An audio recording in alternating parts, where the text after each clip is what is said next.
Ya, teman-teman semua, selamat datang kembali ke channel ini. Teman-teman, hari ini kita mau bahas sebuah hal yang kelihatannya kecil, tapi mungkin banyak dari kalian mungkin mempertanyakan hal ini, karena mungkin menimbulkan kebingungan bagi kalian.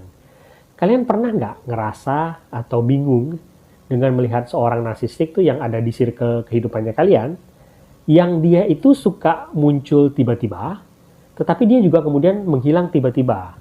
Dan dia mengulang terus siklus-siklus tersebut. Ataupun ada seorang narsistik yang masuk ke dalam kehidupan kalian, ya, misalnya baru melakukan pendekatan, atau masuk ke dalam lingkungan kerjanya kalian. Mereka masuk dan tidak ada apapun yang terjadi, tetapi kemudian mereka menghilang begitu saja. Dan kemudian tiba-tiba mereka muncul kembali, dan kemudian mereka menghilang kembali. Kita mau bicara soal kemungkinan-kemungkinan apa sih yang membuat seorang narsistik melakukan hal tersebut. Sehingga ketika kalian tahu kemungkinan-kemungkinan ini, mungkin kalian bisa menemukan alasan yang membuat mereka melakukan itu. Dan kalau konteksnya itu adalah sebuah manipulasi, kalian bisa berjaga-jaga akan hal tersebut. Oke? Mari kita mulai. Beberapa kondisi yang menyebabkan seorang narsistik bisa saja muncul tiba-tiba dan menghilang tiba-tiba. Yang pertama ya, kita mulai dari yang paling umum dahulu. Teman-teman, seorang narsistik itu bisa saja masuk ke kehidupan kalian, misalnya di sebuah lingkungan pergaulan atau lingkungan kerja, dan tiba-tiba dia kemudian menghilang. Dan kalian nggak tahu kenapa itu bisa terjadi. Teman-teman, kita tahu seorang narsistik itu kan cenderung dia akan mengulang pola yang sama. Kita selalu bilang bahwa pola kehidupan mereka yang toksik itu adalah mereka masuk ke sebuah lingkungan, berbaik-baik di sana, melakukan love bombing, mendapatkan image yang baru, tetapi kemudian biasanya mereka akan kembali bikin masalah di sana, melakukan abuse, melakukan manipulasi, dan kemudian mereka akan meninggalkan lingkungan tersebut dengan catatan yang buruk, gitu ya. Pola ini biasanya akan selalu berulang. Saya menemukan banyak narsistik yang selalu mengulang polanya yang sama seperti itu. Masuk lingkungan baru, melakukan abuse, kemudian keluar dari situ, masuk lingkungan baru, mengaku-ngaku sebagai korban, tapi kemudian dia akan melakukan abuse dan kemudian pergi dari lingkungan tersebut. Nah, kalau kalian menemukan seorang narsistik yang masuk ke kehidupan kalian dan kemudian menghilang tiba-tiba, itu bisa saja karena jejak masa lalunya dia. Jadi ketika seorang narsistik masuk ke lingkungan baru dan kemudian ada sesuatu atau seseorang dari masa lalunya dia yang mengetahui tentang masa lalunya dia, dan memberikan rumor-rumor tentang siapa dia sebenarnya, seorang narsistik kemudian bisa saja merasa terancam akan hal tersebut. Dia takut bahwa jati diri dia yang sebenarnya atau jejak buruk dia yang sebenarnya itu akan terungkap.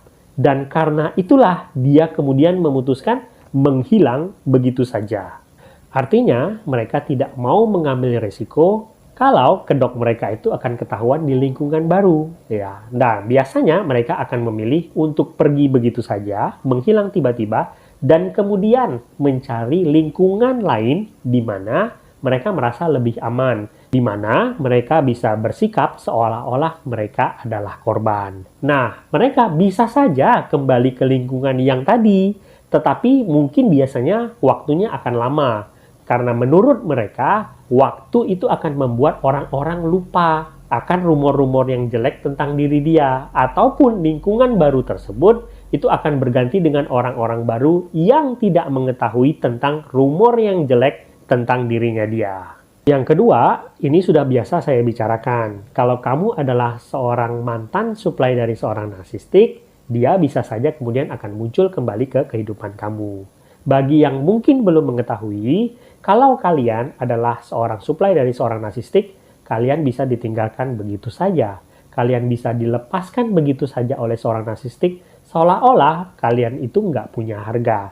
Kalian mungkin stres, kalian mungkin frustasi dengan keadaan tersebut dan merasa sangat terpuruk. Tapi dia bisa saja kemudian muncul kembali ke kehidupan kalian di masa depan.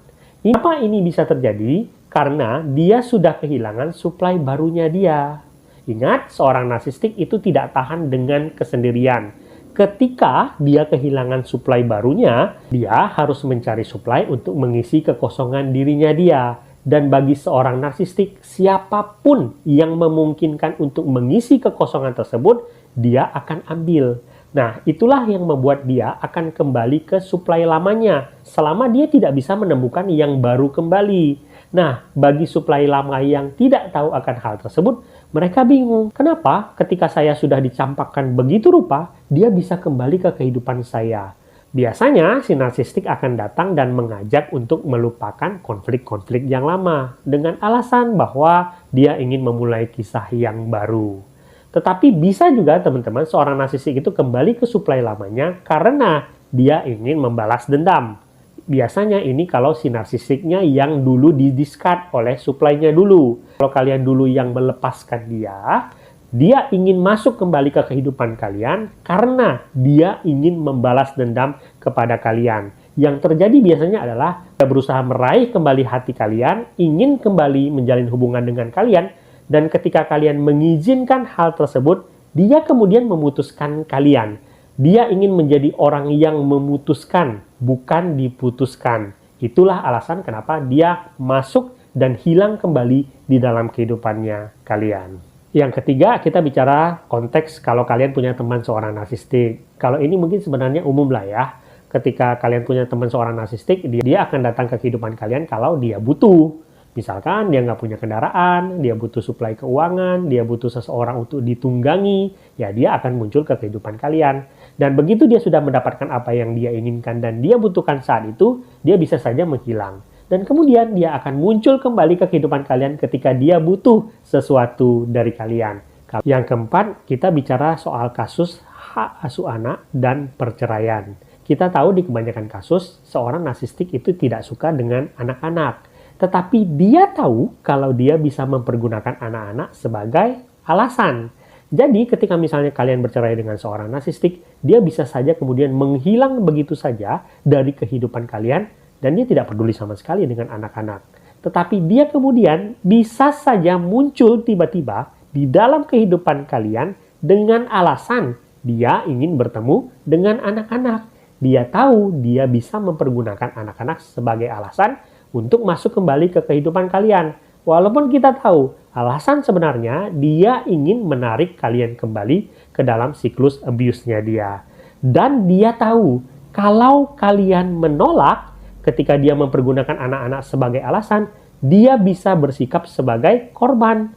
Dia akan bermain playing victim dan kemudian menyerang kalian dengan mengatakan bahwa kalian tidak memperbolehkan dia untuk bertemu dengan anak-anaknya kalian. Padahal kita tahu dia sama sekali tidak peduli. Dia punya agenda tersembunyi ketika dia muncul kembali ke kehidupan kalian.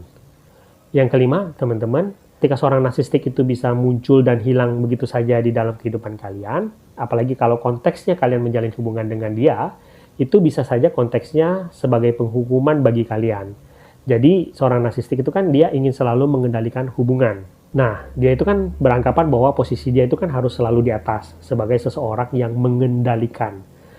Jadi kalau misalnya dia merasa kalian tidak berada di dalam kendali dia atau kalian tidak bertindak seperti yang dia mau, dia ingin menghukum kalian. Nah, menghilang tiba-tiba itu bisa saja sebagai sebuah penghukuman dari dia kepada kalian. Jadi dia merasa bahwa ketika saya meninggalkan kamu, itu berarti saya tuh sedang menghukum kamu. Nah, kemudian nanti di masa depan dia muncul tuh tiba-tiba di dalam kehidupannya kalian. Tetapi pola pikir dia itu adalah bahwa saya muncul kembali ke kehidupan kamu, artinya aku sudah memaafkan kamu.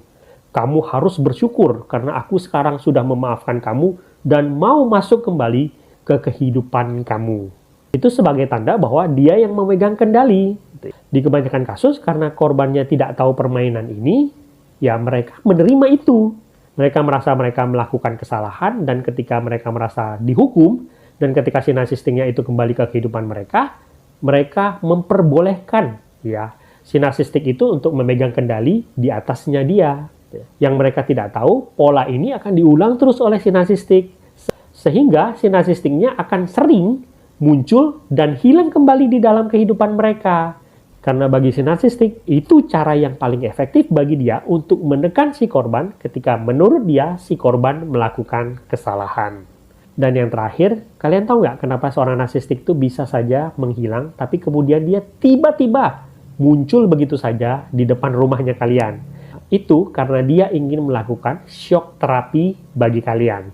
Jadi kasusnya tuh bisa begini nih, kalian sudah jaga jarak dengan si narsistik, kalian sudah nggak mau lagi dia masuk ke kehidupannya kalian, dia itu tiba-tiba kemudian muncul di depan rumahnya kalian. Kenapa? Karena dia tahu, kalau dia muncul tiba-tiba di depan kalian, kalian tidak bisa menolak kedatangannya dia. Dan ketika dia menginginkan sesuatu, dia bisa memaksa kalian atau membuat kalian menyetujui apa yang dia inginkan. Apalagi kalau dia tahu dia berhadapan dengan seorang impet. Kenapa? Karena seorang impet itu kan sulit untuk menolak. Mereka terlalu punya empati sehingga mereka merasa tidak enak untuk menolak. Dan si narsistik tahu dia bisa memanfaatkan hal tersebut. Dia akan muncul tiba-tiba supaya kalian tidak punya persiapan atau alasan untuk menolak, dan dia akan meminta sesuatu yang dia inginkan karena dia tahu kalian punya empati yang terlalu besar untuk menolak. Ingat, seorang narsistik tidak pernah peduli dengan perasaan kalian. Dia hanya peduli bagaimana caranya dia mendapatkan apa yang dia inginkan. Sebagai penutup, teman-teman, kalau kalian mengalami kejadian di mana seorang narsistik itu tiba-tiba muncul kembali di kehidupan kalian, yang harus kalian ingat adalah seorang narsistik itu pasti menginginkan sesuatu ketika dia datang. Jangan pernah berharap akan sesuatu yang baik ketika seorang narsistik tiba-tiba muncul kembali ke kehidupan kalian. Jangan tertipu akan semua bujuk rayu dia dan semua janji-janji yang dia lontarkan ketika dia ingin menarik kalian kembali di dalam kehidupannya dia. Jalan paling baik adalah mengabaikan semua pancingan dan usaha yang mereka berikan. Semoga video ini berguna. Sampai jumpa di video selanjutnya.